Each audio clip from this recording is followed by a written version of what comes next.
1 2 3 4 5 6 7 8 9 இப்படி போட்டுக்கோங்க.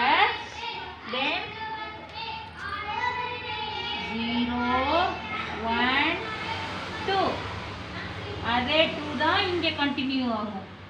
3 4 அதே 4 தான் இங்கே கண்டினியூ ஆகும்.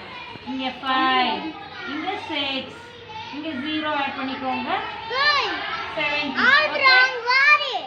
4 7s are 7 2 7s are 14 3 7s are 21 3 4 7s are 28 5 7s are 35 6 7s are 42 7 7s are 49 8 7s are 56 9 7s are 63 10 7s are 70. ஏதோ டவுட் இருந்தா கேளுங்க. 7th டேபிள் ஓகேவா? புரியுதா?